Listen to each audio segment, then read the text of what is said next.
Hey everybody, this is Russ from Retro Gamecore. Today we're going to look at this device here called the AYANEO Next. Now this is the third in a line of handheld Windows PCs from AYANEO, and this is the first one that I've ever tried myself. But I've always been curious about a handheld Windows PC. At face value, a Windows-based machine will give you the greatest variety when it comes to game choice. But all the same, the Windows operating system doesn't really feel like it'd be something that is very compatible with a handheld device. And so in this video, we're going to take a deep dive into the AYANEO Next, and we're also going to consider the merits of a handheld Windows device. Now, some quick details about this device. It's going to start a crowdfunding campaign early in February, and the plan is to ship by the end of March. Now, there's a couple different options when it comes to this device. I'm going to be testing the AYANEO Next Advanced, which was a limited edition launch unit. I think there was only 200 or 300 of those altogether. And so the Next and the Next Pro are the ones that are going to be available for general sale. And the price range varies between the models, but in general, I would expect to pay somewhere between $1,300 and $1,500 for each of these. Okay, let's talk about that. So this unit that I'm testing here today is a review unit sent by AYANEO. No money has been exchanged in any way, and all opinions are my own, and they are not seeing this video before I publish it. Now, I think just like any other reviewer, there is a temptation when you get a free model like this to say something nice about the product. After all, it's pretty cool to get something for free like this. But I did want to address that just really quickly, just because this thing costs so much money, that I tried my hardest to not let the idea of getting something free pepper my review in any way. At the end of the day, I tried to treat this like a test unit and tried to maintain an indifference about whether or not I actually owned it. Now, that being said, reviewing something that costs over $1,000 is such a weird place to be in. Because the honest truth is I would never consider spending $1,000 or more on a handheld gaming machine. That's just not quite the way that I approach games. And I do think, because I look at the world that way, this does give me a unique perspective when it comes to assessing the value of something so expensive like this. Because a handheld gaming device is going to basically have to work wonders to convince me that it's going to be worth that high price tag. And so that's what I'm going to do in this video here. I'm going to test it to its limits and see whether or not, all told, this is something that I personally would buy. Basically, AYANEO has the duration of this video to convince me that this device is worth its price. So let me summarize the outcome before we even get into the details. Number one, this is a capable Windows PC. It's going to be able to run a good amount of AAA games at low settings with no problem, and it's obviously going to be a more than capable retro handheld emulation machine too. This will be the best version of a Super Nintendo you've ever played, it'll be the greatest PSP you ever held in your hands, and so on and so forth. This is going to be an excellent GameCube emulator, great for Wii, great for PS2, great for Wii U, and even pretty good for Switch. And so without belaboring the point, let's actually jump into the review now and kind of talk about all the things this device represents, and whether or not it's worth that high price point to get your hands on a device that basically has no compromises. And so without any further delay, let's jump into it.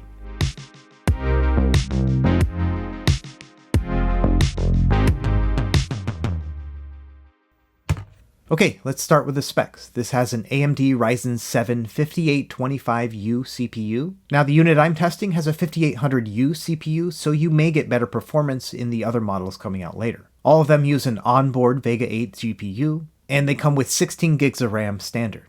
In terms of storage, you have a choice between 1 and 2 terabytes of M.2 NVMe, and this features the same touchscreen that's been on the other AYANEO models. It's a 7-inch LCD panel with a resolution of 1280 by 800 and an aspect ratio of 16 by 10. The battery itself is 4100 milliamp hours rated at 47 watt hours and gives you about 2 to 6 hours of gameplay, depending on the type of game you're playing and the wattage that you use. As far as connectivity, there are no compromises here. This has Wi-Fi 6E, Bluetooth 5.2, 2 fully functioning USB-C ports, as well as a headphone jack. The power button also has a fingerprint sensor, so you can unlock it with your finger, and it features what they call a near vibration. I don't really know what that means, but it has some nice subtle rumble to it. It has all the buttons you would expect on a handheld gaming device, but I do want to point out that it has magnetic analog sticks and analog triggers. And this magnetic connection is the first in any handheld device, and it's going to give you a really precise input, and it also avoids things like wear and tear over time and stick drift.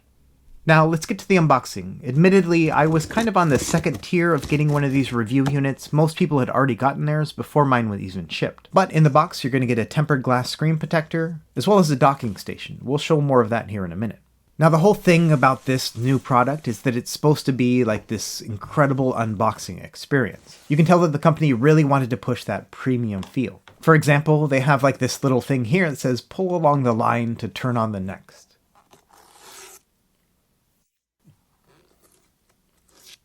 But unfortunately, the packaging doesn't quite meet their ambitions. Now, I'm not going to do like a slow unboxing here, but I will show off some of the things that come in the box because it is kind of neat that they put this much effort in. For example, they recommend putting on gloves when you do the unboxing. Honestly, I just washed my hands, so I'm not going to do that. And here is the box itself. It comes in this big acrylic case. And they also ship it with this like personalized etched card. Now, like I mentioned, I'm kind of on that second tier of reviewers, so they didn't etch my name in, but it's all good. And for the big reveal, here it is right here. And man, this thing is quite a monster. But before we get too far into that, let's see what else is in the box. So in addition to a bunch of international plugs, you have a couple OTG adapters, a USB-A and USB-C power brick rated for 65 watts, as well as the USB-C charging and data cable. And finally, it comes with a little stand for your etched card. Okay, so now let's actually take a look at the device. First things first, this thing is chunky. It is 734 grams. To put that into perspective, it is nearly twice as heavy as my kid's beat-up Nintendo Switch. And size-wise, you can see that it's about 3/4 of an inch longer than the Nintendo Switch itself. And it absolutely dwarfs the Nintendo Switch Lite. I would say that the AYANEO Next is about 2 inches wider. And it's very similar to the AYANEO, which is between the Switch and the Switch Lite in sizing. Now, the GPD XP is a very wide device, but it's still quite a bit less wide than the AYANEO Next. And on top of that, it has that phone-sized aspect ratio, and so because of that, it's much shorter as well. In comparison to the Anbernic RG552, this is also very small, about the size of a Switch Lite. And of course, a 3.5-inch device like the Retroid Pocket 2 Plus is just tiny compared to this. In fact, it's much smaller than the screen itself. In fact, the only device in my possession that's bigger than this is the Steam Deck. This is about 3/4 of an inch wider and 1/4 of an inch taller too. I mean, this thing is so big that I can compare it to an Xbox Series S. They're about the same width, and the AYANEO is about 1.5 inches shorter. Okay, now that we have a sense of the size of this thing, let's talk about how it feels. I want to start with the analog sticks because these seem to be getting a lot of attention. The fact that the base of these sticks are made out of metal makes them really premium feeling. They are nice and responsive, and they snap back really easily. Overall, I would say they're about as responsive as an Xbox controller, and the build quality does feel quite a bit superior to your typical controller. Overall, I'm really excited about these. The D-pad uses a rubber membrane connection and has a good amount of travel to it. It's a little bit sunken in the center, so they're flared out at the sides, and there is a slight matte texture to these. I don't think it's bad at all. And the styling of this reminds me of an old Nintendo DS Lite. Overall, I think this is a good D-pad too. On the bottom, we have 2 function buttons. These are usually like a select and start, depending on what app you're using. These are very clicky.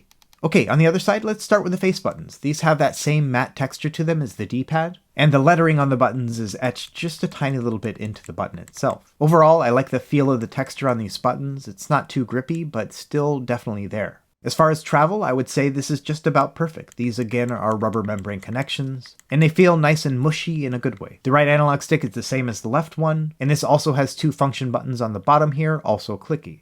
Now up top, we have stacked shoulder and trigger buttons. These also seem to be the star of the show with this device. And this thing's so big I can't really get it on camera, but these triggers are nice and responsive and very premium feeling. On top of that, the triggers have a huge amount of travel to them, which is really great since they are analog triggers. This gives you a wide variety in input motion. And the spring back tension on these are pretty good as well. They definitely click back in place really easily. The shoulder buttons themselves are somewhat unremarkable. I mean, they're easy to push down on and they're unobtrusive. But they definitely don't have that same premium feel that these triggers do. On the back, we have a sort of matte plastic material. And this is a little textured as well. Up top, we have the power button with the fingerprint sensor, your 2 volume buttons, a headphone jack, USB-C, and then the exhaust vent for the fan. On the bottom, we have 2 stereo speakers as well as another USB-C port. Both of these ports are interchangeable, either can charge or receive data. And then on the back, we have a fan intake. And that's really about it when it comes to the hardware design. The logo on the back is printed and not etched, and I kind of wish that they had etched it because I think it would have made it a little bit more premium feeling. Now overall, when holding this device in the hands, the weight is very evenly distributed, to the point where it actually feels very natural.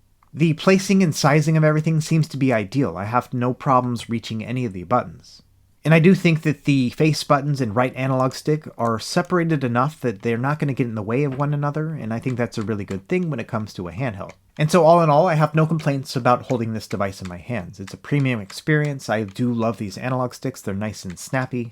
Overall, this does feel like something very expensive. Now in terms of the display, this is 7 inches, and I think that's a pretty good size. The bezels on this are a little bit larger than I would have hoped. I think that they're a little bit too wide on each side, but the quality of the screen is nice. It's OCA laminated and sits flush with the case. At the end of the day, when it comes to hardware and the overall feel of playing this device, I am thoroughly impressed. Sure, the bezels could be smaller, and it is quite a heavy machine, but all the same, it feels really balanced in the hands. But overall, I like the fact that they have these contours around the back of it. It does allow for the bottom edges to kind of sit weighted inside the middle of your palm, and because of that, it just feels really nice and natural. Getting to the triggers and shoulder buttons are a bit of a stretch if you have smaller hands, but for me, it's just about perfect. Overall, I really do like the contours on the back. They are very comfortable. And the whole device is large enough that you don't really touch the intake vent at all. In fact, your fingers never really get in the way of the airflow. Now that being said, the hottest part of this device by far is the very top when it's running under a load. But luckily your hands won't touch this part either. Now the AYANEO Next devices have a two-tone color setup to them, and I thought this was kind of unique and I wanted to address it. Now the entire device is plastic, but the front has a metallic quality to it. And on the back, as you can see, after a couple days of use, the matte plastic started to get very smudgy just from the natural oils from my hands. And now this is a prototype unit, so hopefully they're going to change that plastic in the future, but for now I'm not a fan of the smudginess of this back plastic. It wipes away pretty easily with a microfiber cloth, but all the same, it's kind of a compromise when it comes to such a premium device. And so yeah, in a nutshell, I'm very impressed with the hardware on this device specifically. I think the shape and size of it are really well balanced, and I do think that despite being a heavy device, it does feel natural to hold in the hands.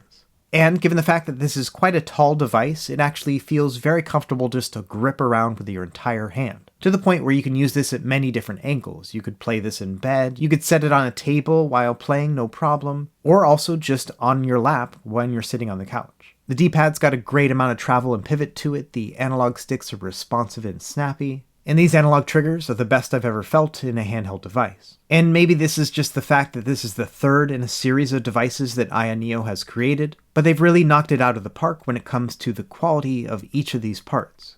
Okay, let's get into the software now. I've installed the glass screen protector on my device, and I only got one speck of dust stuck in there, which is super annoying. But that aside, the setup is a breeze. It's going to have you set up your fingerprint and then assign a PIN number and all the other things that you would do when setting up a Windows handheld. And just like that, we're inside. And before we dive too hard into everything, let's take a quick cat break.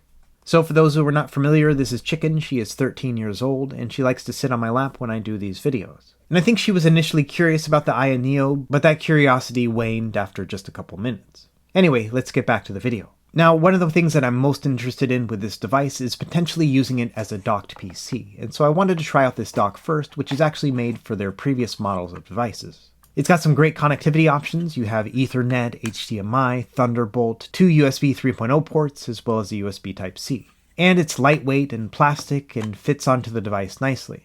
And I love the idea of docking a device like this because it potentially makes it a 2-in-1 device. If this thing is powerful enough to be your primary PC, and then also a handheld, that's a big win. But I'm sorry to report that this particular dock actually doesn't work with the device. The USB connector is not quite long enough to actually work. What should happen when you dock this in is the light should go blue, but as you can see here, it stays green because it's not actually connecting. So you got a couple options. You could buy a USB-C extender like this one here, but that's a little bit awkward. Or you could just plug your connections in directly. For example, here's a USB-C to HDMI so that I can get NVIDIA output. And that works, but it's also a little bit awkward too, and so I do hope that they update the dock so that we can use that with the device later on. Now let's talk about what it's like in docked mode. Initially it's going to mirror the display, and so you're going to have a 1280 by 800 resolution, but you can change that by either extending or changing the display settings to only output to the monitor itself. And so if you set yours up like this, where it only displays on the monitor itself, you will actually be able to get a 4K signal running at 60 Hz.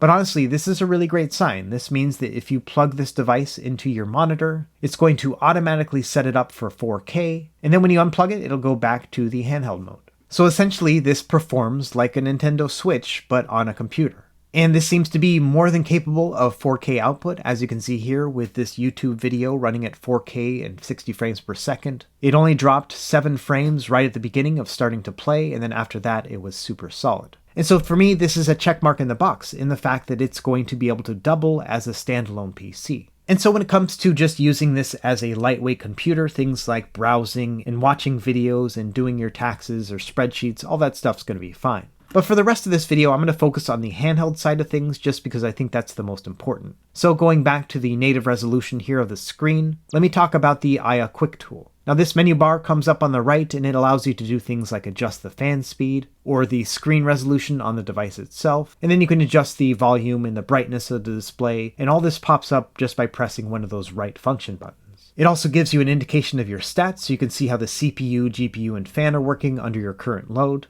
And most importantly, it has the ability to adjust your TDP on the fly. You can go anywhere from 5, 11, 15 to 20 watts when you're playing a game. And to me, this is the single best part of the software on this device itself, because you can pop in and out of the games and then adjust your TDP based on whatever you need in order to get the best frame rate and best battery saving. In general, I found that the sweet spot is 11 watts. That gives you some pretty good battery performance, about 3 hours altogether. And of course, you'll need to increase the TDP and also decrease your battery life if the game is more demanding. Now, you could actually up the TDP all the way up to 35 watts safely on this device. But given the fact that this is a prototype, I decided to stay within the suggested parameters here, going up to 20 watts max.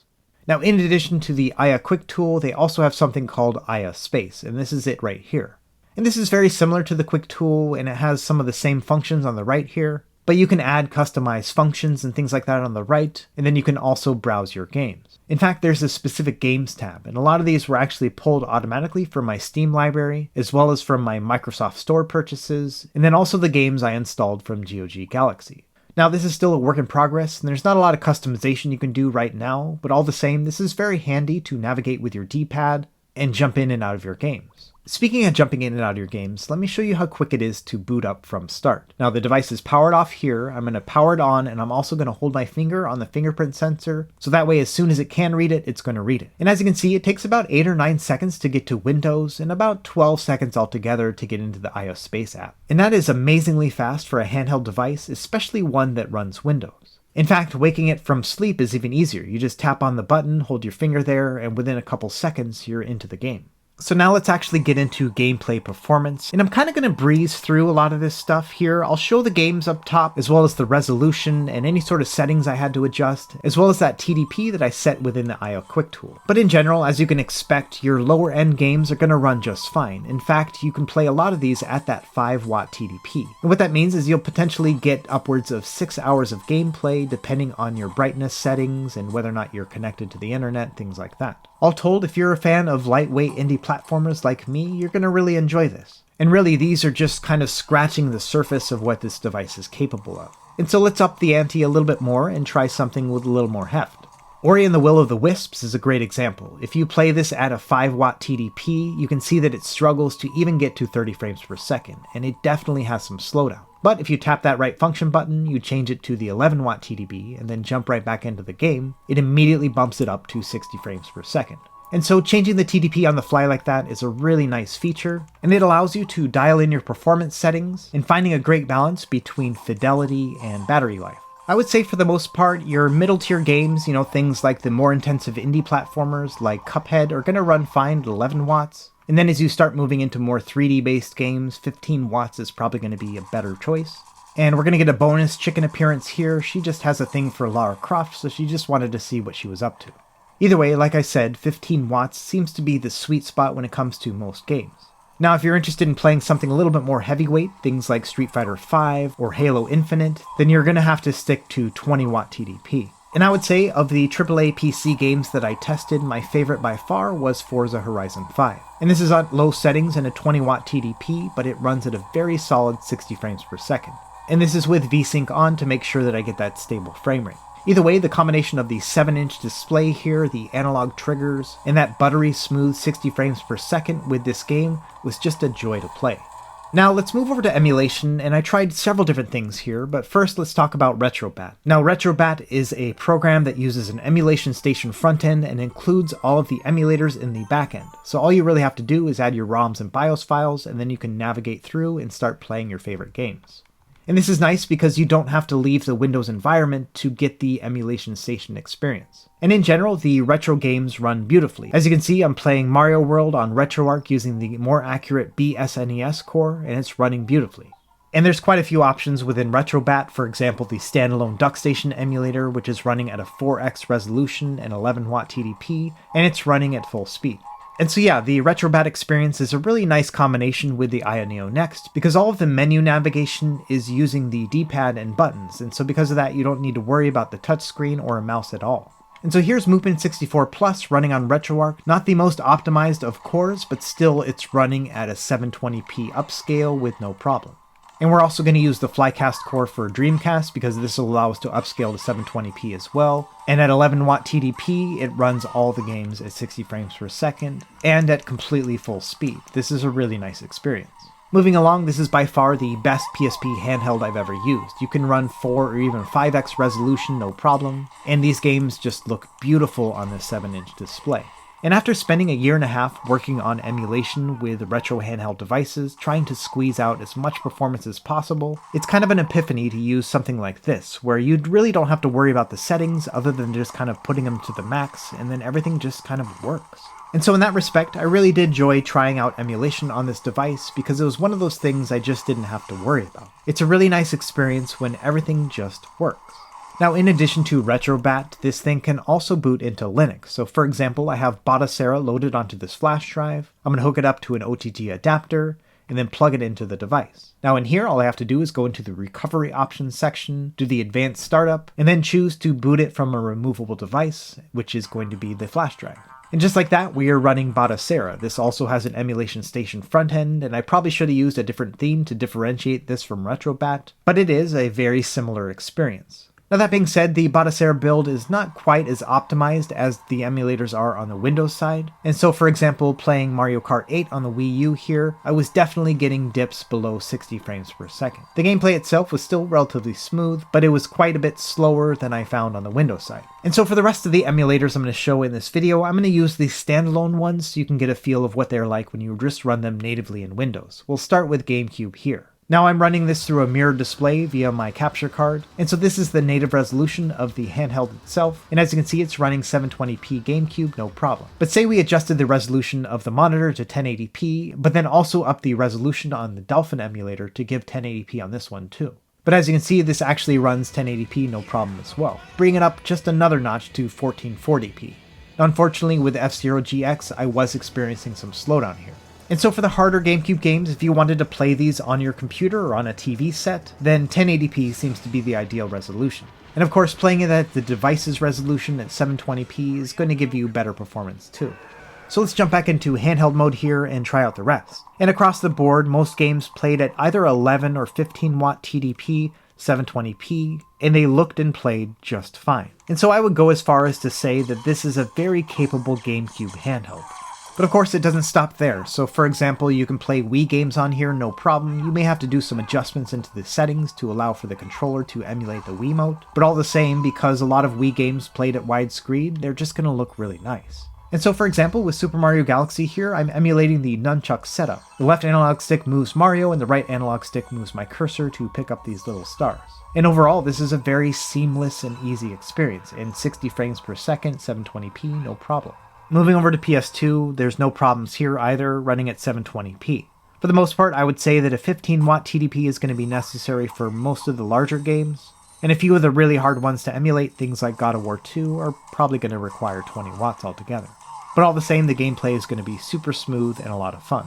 Okay, let's move it up a notch. Let's go into Wii U emulation. Now this runs at 720p no problem as well, but for the most part I kept things at 20W TDP just to make sure I had a super smooth experience. And everything plays really well. In fact, you can add all sorts of enhancements like shaders and whatnot, and it's going to still play at a very smooth frame rate. And I probably sound like a broken record at this point, but this is also the best handheld version of Wii U games too. I've been waiting nearly 20 years to do another playthrough of Wind Waker, and I think this is probably where I'm going to do it. Because Wind Waker HD running on the CMU emulator with a couple shaders applied looks and feels really nice. When it comes to Breath of the Wild, I kept it at 720p as you can see here. I added one shader just to kind of change a little bit of the contrast, but other than that I've made no adjustments to the settings. And as you can see, it runs somewhere between 35 and 45 frames per second when you're doing open world gameplay. And so essentially anything over 30 frames per second is still going to feel very smooth, but obviously anything higher than that is going to feel even smoother. Now when you go into any of the shrines, the frame rate's going to jump up quite a lot, it'll even get close to 60 frames per second. And that's just because it has a smaller environment to emulate. But all the same, I would say Breath of the Wild is perfectly playable. I ended up playing several hours of this just because I was having so much fun.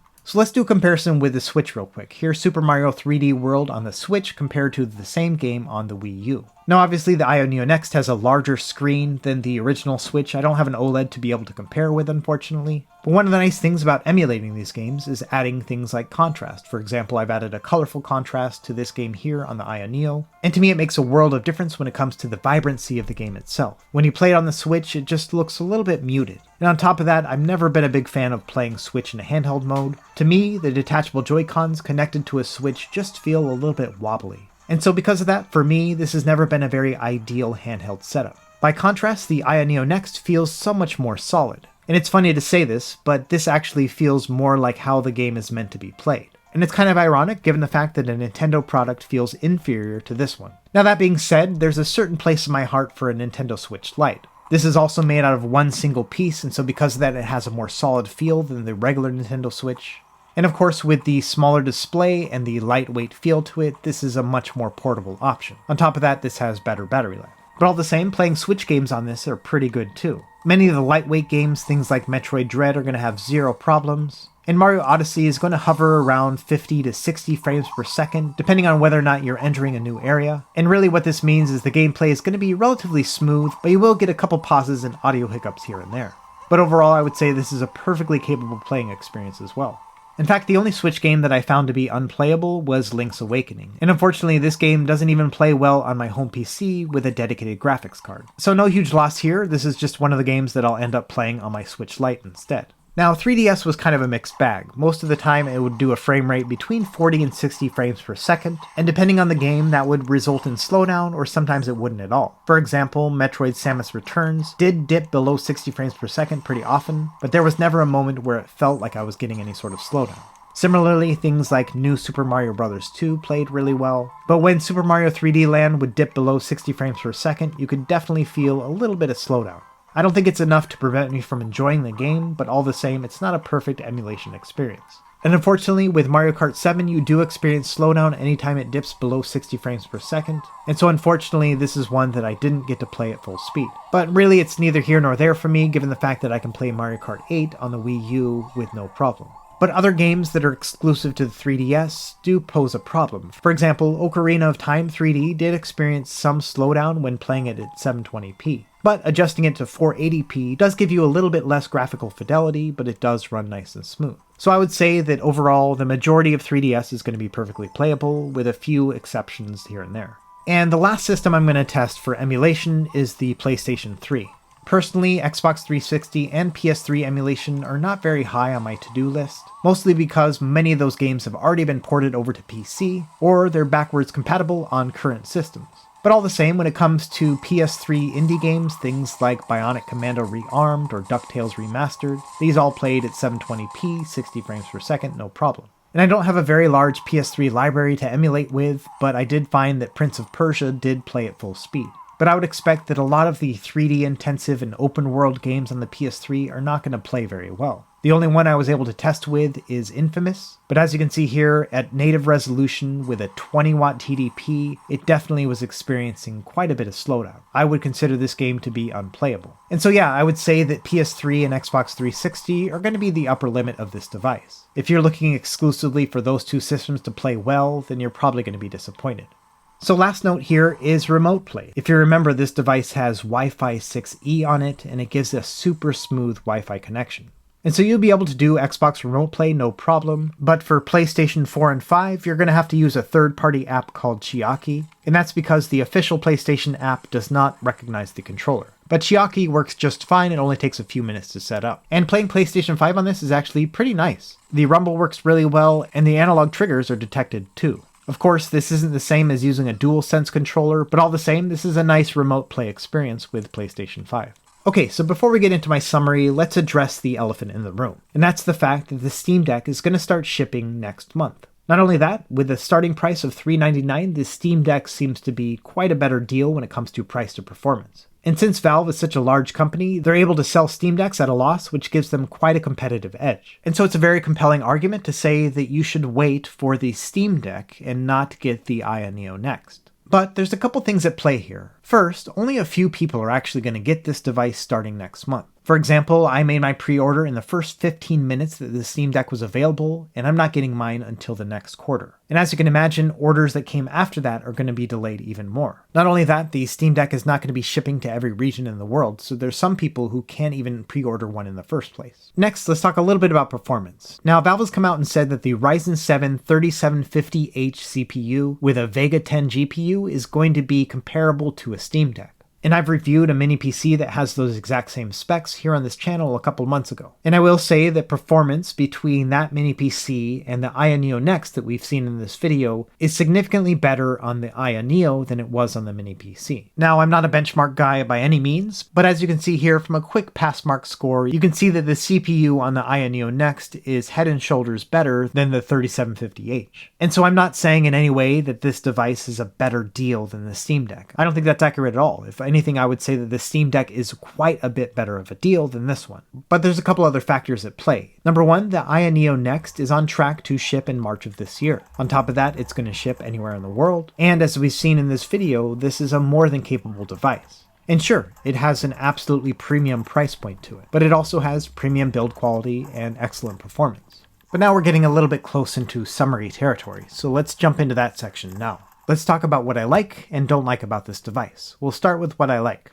Number one, performance on this is great. Now, I don't really have much of a measuring stick when it comes to Windows-based handhelds, but all the same, when it comes to PC gaming, I'm more than happy with the performance here, and this thing can perfectly emulate all of the systems that I care most about. In terms of ergonomics, I have no complaints. I would say that this device is a little bit big if you have very small hands, but for everyone else, it's going to be great. Across the board, I love the buttons on this device. The face buttons and D-pad are a great combo, the analog sticks are a joy to use, and the analog triggers are the best I've ever seen in a handheld. We got some really great connectivity here, including the Wi-Fi 6E and Bluetooth 5.2. And so, in addition to just playing games over the internet, you'll also be able to stream games and do remote play and things like that. Now, the device also charges very fast. It can actually take something like 60 or 65 watts at once. And so because of that, you can charge it from 0 to 100 in about an hour and a half. It's really fast. And I do like the fact that this device is Windows-based. It just gives you a lot of variety to work with. You can do everything from standalone emulators to Retrobat to Steam and GOG and all the other stuff. And I really appreciate having 2 terabytes of storage in a handheld like this. It seems like the perfect amount of storage to not really have to worry about storage, and for me, that's like a great place to be in. And you can tell this device was a labor of love. The company themselves just seem to be infatuated with their own device. And I like that, because that means they're going to spend a lot of attention to detail on every little thing. And it kind of goes without saying, but I love the fact that this thing can double as a PC. Once they have a dock created for this model, it's going to be a killer 2-in-1 device, because it's plenty powerful to be able to do all of your everyday computer tasks, and then also you can just unplug it and take it with you when you want to do some handheld gaming.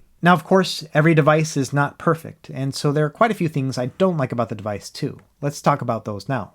Number one, first and foremost, is the price. If we take an average of about $1,400, that seems like kind of highway robbery. That's almost as much as I spent on my pre-pandemic PC with a monitor too. On top of that, more so than with many other handhelds, I felt a bit of battery life anxiety. There were several times when I was playing games like Halo Infinite at 20-watt TDP, and I found myself checking the battery life like every 5 minutes. Now, obviously, that's something I'll probably get used to as I start to get a better feel for the device's performance over time, but all the same, I didn't like having that anxiety in the first place. And overall, I would say despite being a very premium device, the one thing that isn't premium on this is the display itself. I understand why they used a 720p screen, and why they didn't make it an OLED screen. A lot of that probably has to do with battery life. But all the same, it's the one component of the device that just doesn't seem amazing. Along those same lines, the back plastic that they used on this device is very smudgy, and so I really hope this is remedied in future models. And this is no fault of the device itself, but using touchscreen windows is kind of a pain in the butt. And so I would say keep your Bluetooth mouse and keyboard handy in case you do need to navigate and install things, because that's just going to make it a much better experience.